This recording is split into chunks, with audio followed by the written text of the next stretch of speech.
12.5 करोड़ से ये कितने बन गए अगर 139 रन, तो एक रन आपको 9 लाख, तकरीबन 9 लाख का पड़ा आपका साइम अयूब का।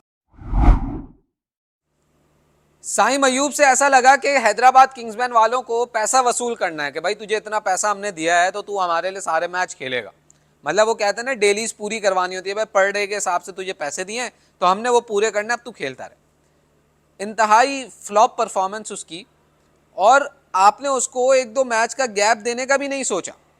ठीक है, टीम मैनेजमेंट जो है वो इन्वेस्ट करती है प्लेयर्स पर, टीम मैनेजमेंट बैक करती है, सपोर्ट करती है, फेयर इनफ। लेकिन कई मर्तबा ऐसा होता है कि प्लेयर को एक दो मैचेस का रेस्ट कहीं ना कहीं आप देते हैं ताकि वो रिविजिट करे अपनी चीज़ों को और बेहतर तरीके से आ पाए। ये हर टूर्नामेंट में हम देखते हैं कि यार प्लेयर की फॉर्म आउट है, 9 मैचेस लगातार वो आउट ऑफ फॉर्म है, उसको एक आध मैच बीच में कर बिठा दे। और मजे की बात यह है कि आपके पास पीछे शर्जील खान मौजूद है, आपके पास ऐसा हो ना कि कोई है ही नहीं पीछे, उसके बाद आप सोच सकते हैं कि नहीं यार हमारे पास ऑप्शन नहीं, आपके पास ऑप्शन मौजूद है, आपने बस उसको यूटिलाइज करना था, जो कि नहीं किया। साइम अयूब, अब अगर आप अंदाजा लगाएं, नवा मैच था आज, 139 रन साइम अयूब के हैं। आप अंदाजा करें 12.5 करोड़ से ये कितने बन गए अगर 139 रन, तो एक रन आपको 9 लाख, तकरीबन 9 लाख का पड़ा आपका साइम अयूब का। ये कैलकुलेशन डिग्रेड करने के लिए नहीं है, ये एक ऐसी ही आइडिया है कि भाई इतना ज्यादा, एक तो पहली बात ये साइम अयूब को बहुत ज्यादा जो है ना प्राइस मिला, और ये प्राइस उनको उनके लक पे मिला। परफॉर्मेंस उनकी पाकिस्तान की T20I टीम के लिए भी नहीं थी, ये उनको उनके लक पे 12.5 करोड़ की ऑफर मिली और उन्होंने उसको एक्सेप्ट किया, और वो चीज़ जो है ना उनके लिख दी गई। वो कहते हैं ना सबसे हाईएस्ट लोकल प्लेयर जो बिका वो ये बिका, तो वो लिख दी गई।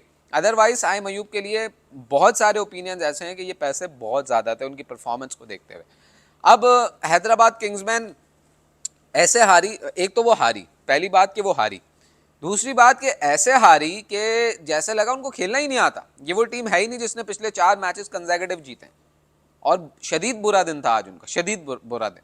इस्लामाबाद यूनाइटेड ने उसका भरपूर फायदा उठाया। इस्लामाबाद यूनाइटेड ने प्रॉपर बॉलिंग प्लानिंग के साथ बॉलिंग करवाई, और आप देखें 80 रन पर ऑल आउट कर दिया उनको।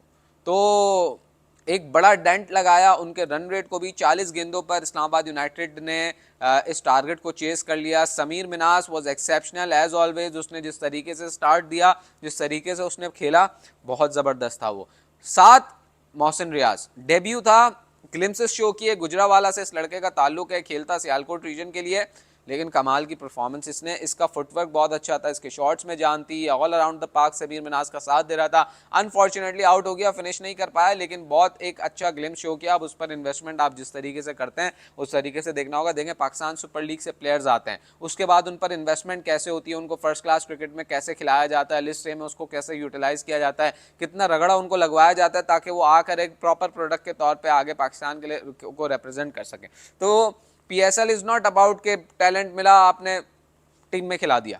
PSL is about talent highlight हुआ, क्योंकि यहाँ पर आई बॉल ज़्यादा होते हैं, यहाँ पर एक बड़ा प्लेटफॉर्म है, इंटरनेशनली ब्रॉडकास्ट हो रहा होता है, तो आपके पास एक होता है कि हाँ यार ये चीदा चीदा प्लेयर्स हैं हमारे पास आएँ और हमें इनको आप ग्रूम करके आगे लेकर जाना। तो ये this is the sole purpose of Pakistan super league.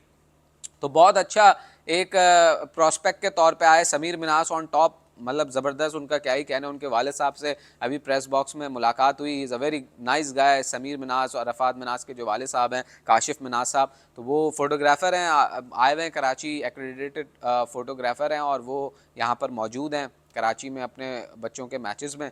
तो ये एक बहुत अच्छा साइन है। तो उनसे भी मुलाकात हुई, बच्चों को बहुत ज़्यादा अपने प्रमोट करते हैं और बहुत ज़्यादा उनको बैक करते हैं, शौकीन है क्रिकेट के। और मज़े की बात, उनका तीसरा भाई भी आ रहा है, तो बात सिर्फ 2 भाइयों तक नहीं है, तीसरा भाई उनका लाइन में लगा हुआ है, उसकी भी एंट्री होने वाली है। तो this is a very good sign. दोनों उनके जो अरफात और समीर हैं बड़े अच्छे चल रहे हैं, और ये बड़ी अच्छा साइन है कि दोनों ही अच्छे अच्छे पैसों में बिके हैं। तो पैसा भी बहुत आया है 2 बेटों का। खैर अच्छी क्रिकेट खेल रहे हैं और अल्लाह करे वो आगे जाएं। इस्लामाबाद यूनाइटेड ने जनाब प्लेऑफ्स में अपना जो स्पॉट है वो बुक कर लिया है। टॉप 3 टीम्स अब हमारे पास आ गई हैं, Peshawar Zalmi, Multan sultan and Islamabad United. चौथे नंबर की पोजीशन के लिए अब होगी जंग, और जंग होगी हैदराबाद किंग्समैन, कराची किंग्स और लाहौर कलंदर्स के दरमियान। तीनों को अपना अपना मैच जीतना है, लाजमी जीतना है, इसमें कोई अब वो वाली बात नहीं है कि ये वाला नहीं जीतेंगे वो वाला नहीं जीतेंगे। अब उनको अपने अपने मैचेस को जीतना बहुत ज़्यादा ज़रूरी है। हैदराबाद किंग्समैन का जो मैच होगा वो होगा संडे वाले दिन कराची में। इस्लामाबाद यूनाइटेड का भी मैच है उस दिन। और अगर मैं आपको बताऊं अच्छा कराची का मैच कल है लाहौर में, कराची कलंदर्स ग्लैडिएटर्स और कलंदर्स और जल्मी का, ये मैचेस कल लाहौर में, इस पर भी आएंगे। और हैदराबाद किंग्समैन का रावलपिंडीज के साथ मैच है संडे वाले दिन दोपहर में कराची के अंदर। और इस्लामाबाद यूनाइटेड और मुल्तान सुल्तान्स का मैच है कल परसों रात, संडे की रात को। तो हैदराबाद को अपना मैच जीतना है रावलपिंडीज के अगेंस्ट, लाहौर को अपना मैच जीतना है जल्मी के अगेंस्ट, और कराची किंग्स को अपना मैच जीतना है ग्लैडिएटर्स के अगेंस्ट।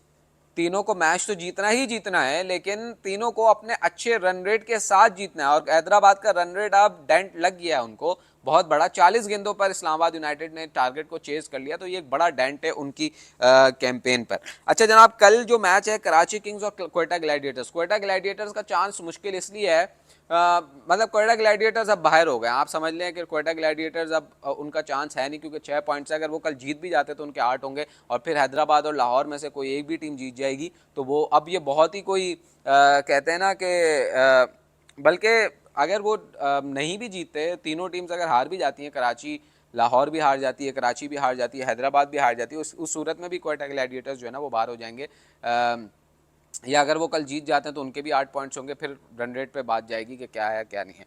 क्रिकेट है, कुछ भी हो सकता है इसमें, लेकिन मुश्किल ज़रूर है, कुछ सिनेरियोज बहुत मुश्किल होते हैं, वो ऑन पेपर तो आपको दिखते हैं बट पॉसिबिलिटी नहीं होती। अब कराची किंग्स और क्वेटा ग्लैडिएटर्स के मैच में कराची किंग्स की फॉर्म अच्छी हो गई, लाहौर जाते कल लाहौर कलंदर्स को उन्होंने जिस तरीके से हराया, जाहिद महमूद एक अच्छा एडिशन, पहले मैच में उस तरीके से परफॉर्म नहीं कर, कल वैल्यूएबल परफॉर्मेंसेज उन्होंने प्रोड्यूस की। डेविड वार्नर फ्रंट से लीड करते हुए नजर आए, खुशदिल शाह ने जो मैच फिनिश किया, जेसन रॉय ऊपर से जो रन्स कर रहे हैं, कराची किंग्स की team in the Hunt, very much in the Hunt. बस बॉलिंग पर उन्होंने थोड़ा सा कल के मैच में काबू पाना है। दूसरी जानिब क्वेटा ग्लैडिएटर्स अपने स्पिनर्स पर बड़ा रिलाय कर रहे हैं, अबरार अहमद, उस्मान तारिक, ऊपर से बैटिंग उनकी उस तरीके से परफॉर्म नहीं कर पा रही, लेकिन उनको कहीं ना कहीं अपने इस टूर्नामेंट को हाई पर फिनिश करने की एक कहते हैं ना एम ज़रूर होगा उनका। कल के मैच में अगर प्रेडिक्शन का पूछे तो मेरी prediction will always go for Karachi Kings, अपना शहर है ठीक है, और मैं चाहता हूँ कराची किंग्स आ गया है, ये एक पर्सनल विश है, क्योंकि कल का मैच जो उन्होंने खेला वो बहुत ज़बरदस्त खेला, तो उस वजह से मैं कराची किंग्स के साथ जाऊँगा। दूसरा मैच लाहौर कलंदर्स और पेशावर ज़ल्मी का है। Peshawar Zalmi will try everything possible to win that match and go in the playoffs as unbeaten team, ये उनका एम होगा। लेकिन दूसरी जानिब लाहौर कलंदर्स जिस तरीके से कल उन्होंने अपना मैच को लूज़ किया है, जिस तरीके से सीनियर बॉलर्स की पिटाई हुई है, शाहीन शाह अफरीदी, हारिस राव, वो कहीं ना कहीं मेंटल एक ब्लॉक उनके जहन में ज़रूर होगा, लाजमी तौर पर होगा, और आई थिंक उसको ओवरकम करने की ज़रूरत करेंगे। हालांकि अब्दुल्ला शफीक ने ऊपर से रन किए, फ़खर जमान करते हुए आ रहे हैं, फिर मोहम्मद फारूक ने अच्छे रन किए थे बीच में, एक आध मैच में उनके अच्छे रन से, सिकंदर रजा नीचे हैं, उनके पास चीज़ है, और उनके लिए जो मेन चीज़ है वो जो जान लगाएंगे वो इसलिए लगाएंगे कि उनको वो मैच जीत कर आगे जाने के लिए पॉसिबिलिटी अपनी क्रिएट करनी है। तो Lahore Qalandars will be a treat to watch out for. लेकिन पेशावर ज़ल्मी सबसे मसला ये कि लाहौर का मैच पेशावर से पड़ गया, जो कि इस वक्त एब्सोल्युटली फिनोमिनल फॉर्म में। बैटिंग ऑर्डर उनका देखें, ऊपर से हारिस अच्छा स्टार्ट देता है, कुशल Mendis top scorer, Babar Azam second highest run scorer, उसके बाद उनके पास जो है वो ब्रेसवेल है, इफ्तिखार है, अब्दुल समद है, ठीक है, नीचे से अगर जाएँ तो सुफियान मुकीम ज़बरदस्त बॉलिंग कर रहा है, अली रज़ा हैट्रिक ले चुका है पिछले मैच में, और उनके पास अब्दुल बासित अच्छी बॉलिंग करवा रहा है। तो पेशावर ज़ल्मी की तो बात करना भी ऐसा है कि जैसे आप कह रहे हैं कि यार आप इनमें तो कोई कमी नहीं, आप क्या बात करेंगे, अब तक तो कोई ऐसी चीज़ नहीं। बट वो कहते हैं ना क्रिकेट टूर्नामेंट्स में अक्सर टीम्स को जो है ना ग्रुप स्टेज या लीग स्टेज में एक आध मैच हार जाना चाहिए, और उसकी ये एक फैंस का मिथ होता है कि यार उसका ये है कि फिर आगे जाके वो नहीं हारेंगे। क्वालिफायर्स में एक तो बात कंफर्म है कि वो क्वालिफायर्स खेलेंगे, और क्वालिफायर्स में जीतने के बाद उनके पास ऑप्शन होगा कि वो फाइनल खेलें। तो कल पेशावर ज़ल्मी अनचेंज होगी, मोस्ट लाइकली लाहौर कलंदर्स भी अनचेंज होंगे। कल अगर आप मेरी प्रिडिक्शन पूछे तो मैं I would definitely go with Peshawar Zalmi. वजह है उसकी क्योंकि मैं पर्सनली चाहता हूं कि कराची किंग्स जो है वो प्लेऑफ्स में जाए, इस वजह से, सिंपल एज दैट। उम्मीद करता हूं वीडियो आपको पसंद आएगी, पसंद आई हो लाइक करें, शेयर करें, सब्सक्राइब करें चैनल को, अपना ख्याल रखें, कल मुलाकात होगी, अल्लाह हाफिज़।